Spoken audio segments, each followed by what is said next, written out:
Je vous explique comment j'ai construit, comment j'ai expérimenté ma vision. J'ai toujours construit sur un plan perso, mais aussi professionnel. Pourquoi?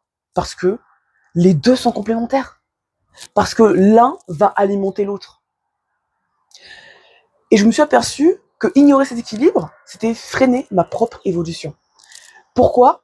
Parce que j'entends souvent cette phrase. Quand tu rentres chez toi, laisse tes problèmes pro à la porte. Vous avez sûrement déjà entendu ça. Mais franchement, c'est une bêtise. Pourquoi? Parce que je vois des dirigeants qui viennent me voir parce qu'ils n'arrivent pas à faire cette action, qu'ils n'arrivent pas à entendre, qu'on essaie de leur mettre dans la tête. Mais on oublie qu'on n'a qu'un seul cerveau, on a un seul cœur, on a un seul corps, et on ne peut pas se compartimenter artificiellement pour essayer de rentrer dans la case. Et on ne peut pas le faire. Pourquoi? Parce que par essence, on est lié avec ces éléments-là que je viens de vous dire. Et ce que je vivais au travail, ça a impacté mon énergie à la maison.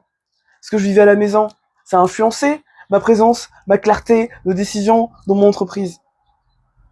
Avant, j'étais salarié, donc avant l'entreprise, c'était salarié. Et finalement, ce que j'ai recherché, c'est l'harmonisation. Et quand j'ai compris ça, et j'ai commencé à intégrer dans ma vie, c'est ce que je commence aussi, c'est ce que j'ai mis en place dans la vie des dirigeants. Et finalement, ils se rendent compte que c'est beaucoup plus facile.